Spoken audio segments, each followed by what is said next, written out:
Amados hermanos, bendiciones. Después de tanto tiempo, los extraño mucho y espero el momento en que podamos volver a abrazarnos y estar alabando al Señor juntos, como hermano, como iglesia. El tema que quiero conversar con ustedes tiene que ver con la autoridad.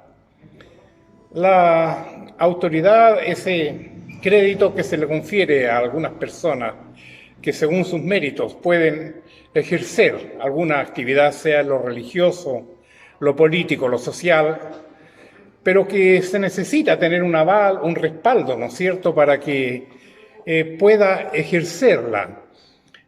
Sin embargo, nosotros, creo que todos nosotros ejercemos un grado de autoridad, sea como padre, sea como abuelo, como algún líder de la iglesia. Aún yo creo que dentro del terreno donde nos movemos, en nuestra vecindad, también tenemos un grado de autoridad porque los vecinos también, ellos podrán decir algo de nosotros y ojalá que sea algo bueno, por supuesto. Hay muchos conceptos de autoridad.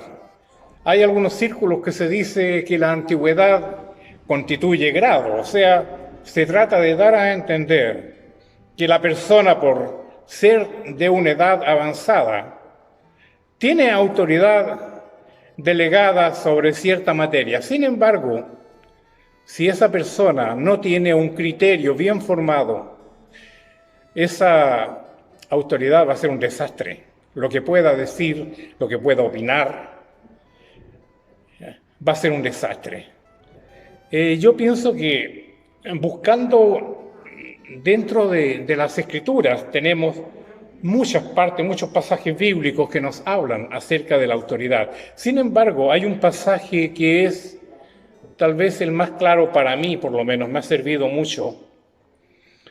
Y después de tantas veces leerlo, cómo uno entiende que la palabra de Dios tiene vida, porque sigue dando a conocer cosas que uno puede sacar, extraer, y que nos pueden servir para nuestro testimonio, para nuestra vida diaria y para nuestro círculo donde nos movemos. Es el pasaje que está en Lucas capítulo 7, y que lo voy a leer ahora, donde habla de cuando Jesús sana al siervo de un centurión. Lucas capítulo 7. Dice, después que hubo terminado todas sus palabras al pueblo que le oía, entró en Capernaum. Está diciendo al pueblo que le oía después del sermón del monte, él baja Jesús y va hacia Capernaum.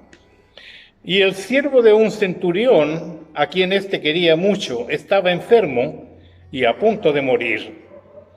Cuando el centurión oyó hablar de Jesús, le envió unos ancianos de los judíos rogándole que viniese y sanase a su siervo.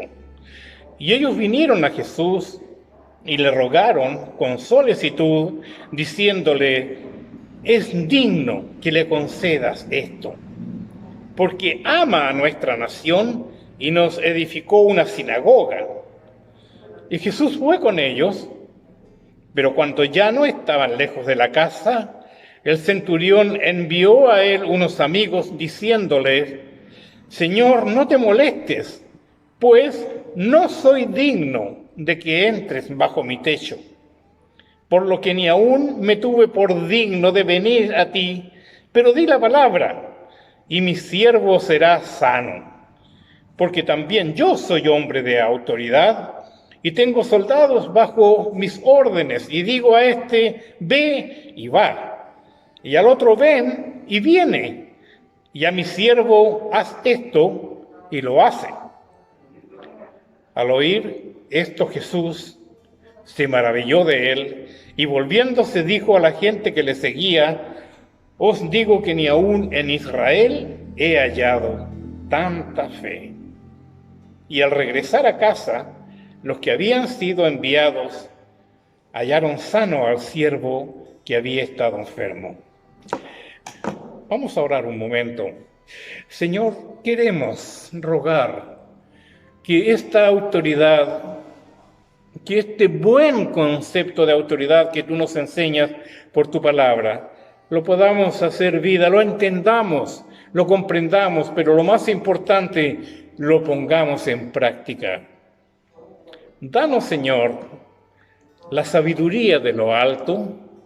Danos, Señor, la gracia que tú das a tus hijos para que podamos entender el contenido de este mensaje. En el nombre de Jesús. Amén. Amén. Es un caso para mí maravilloso realmente. El que Jesús mismo, claro, Él es el maestro de los maestros, Él puede tomar, arrancar de cualquier episodio de la vida una enseñanza. Y acá tenemos a un siervo del centurión que estaba muy mal, estaba enfermo y a punto de morir. No era algo simple, sino que era realmente delicado, y esto hace que el siervo se mueva a misericordia. Dice acá que lo quería mucho. Un siervo que verdaderamente se había ganado a lo mejor el favor de su jefe, de su patrón. Y este centurión, que no es un hombre común y corriente, porque la palabra centurión viene de centuria, o sea, él tenía a su cargo a 100 hombres, y como columna del ejército romano, él tenía la autoridad para decir a aquel, que hicieran lo que él estaba ordenándoles. Sin embargo, cuando él sabe de Jesús, cuando él se da cuenta que anda por ahí, entonces él toma toda su autoridad y la pone a la altura de los pies de Cristo. Y le dice: necesito que tú vengas a sanar a mi siervo.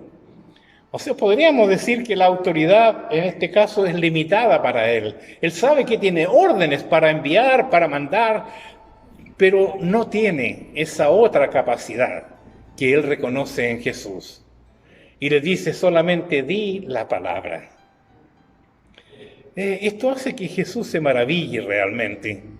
Se maraville porque dice: ni en todo Israel, en lo que he caminado, en lo que he conversado aún con mis discípulos, no he encontrado la fe que encuentro en este hombre. ¿Cómo es posible que un centurión, que es prácticamente como enemigo del pueblo judío, les construya una sinagoga? ¿Cómo llega hasta ese extremo el amor, el cariño que este hombre siente por las personas que le rodean?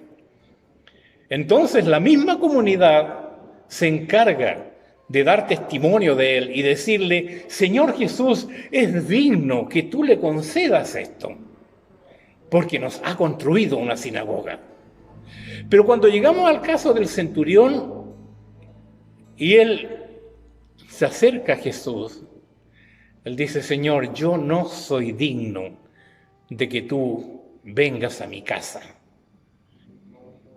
pero di la palabra solamente, y mi siervo, yo sé que va a sanar. Y entonces esto es lo que hace que Jesús tal vez se conmovió en su interior, porque si esa fe él la hubiese rescatado o encontrado dentro del pueblo de Dios, dentro de sus hermanos, habría sido maravilloso. Y el concepto de autoridad que Jesús pone acá, yo lo figuro como un trípode, con 3 apoyos, con 3 bases. La primera base está en los vecinos, en el medio donde el centurión se movía, que muchos de ellos, a lo mejor por cuestiones de razón social, eran enemigos. Sin embargo, esos son los que dan testimonio y le dicen a Jesús: es digno de que le concedas esto. Lo que me hace pensar entonces que dentro del medio que uno se mueve, usted tiene vecinos, yo tengo vecinos, ellos en algún momento dado van a dar un testimonio de uno. Y van a decir, ¿cómo los recibe uno cuando ellos andan buscando quién les ayude? ¿Quién les pueda, no sé, que tienen problemas en su hogar, que alguna filtración de agua? ¿Cómo uno reacciona cuando ellos están pidiendo, por favor, que uno vaya a prestar ayuda? Ojalá que no sea de los que digan, no estoy disponible, o le diga a la señora, dile que no estoy, ¿verdad? Entonces, ese testimonio de la sociedad, de la comunidad, es el importante en este caso, es muy importante, porque a Jesús mismo le dicen, es digno de que tú le concedas. Pero cuando se llega al centurión, y aquí está la segunda base de este trípode, él mismo se pone a la altura de los pies de Jesús y dice, Señor, no soy digno de que tú entres en mi casa. Y luego, el tercer apoyo, podríamos decir, de este trípode, está en el testimonio del mismo Jesús. Ni aún en Israel he hallado tanta fe como en este hombre. Luego, este concepto de autoridad cobra vida en nosotros, porque nos da una pauta que es un modelo, un estilo, ¿cierto?, de vida para nosotros. ¿Cómo entendemos la autoridad? ¿Como el que grita más fuerte? ¿Como el que tiene el dinero en la casa? ¿Cómo la entendemos? ¿Qué es autoridad para mí? ¿Qué es autoridad para los demás? En este caso tenemos que la comunidad misma da testimonio del hombre. Y este centurión cae a los pies de Cristo, podríamos decir, con su testimonio propio. No soy digno, Señor, que entres bajo mi techo. Pero el aval de Jesús, el decir Jesús que este hombre sí realmente era digno, es lo que corona toda esta escena. Y Jesús va, solamente di la palabra, va, y cuando estaba cerca de la casa le dice, Señor, no venga, porque es tan difícil de explicarlo, a lo mejor Él no te va a dejar entrar, pero Él mandó a decir que tú solamente dijeras la palabra. Y Jesús dice que Él está bien, a la distancia Él lo sanó. Y los mismos ancianos después llegaron donde el centurión y le dijeron, tu siervo está sano. Que Dios nos ayude a comprender esto en el sentido de que nosotros tenemos también distintos conceptos en cuanto a las cosas que nos corresponden dentro de las actividades eclesiásticas. ¿Cómo consideramos a los demás? ¿Cómo nos consideramos a nosotros mismos? ¿Y cómo los demás nos consideran a nosotros? Que Dios nos ayude y que Dios nos bendiga a través de su palabra. Amén.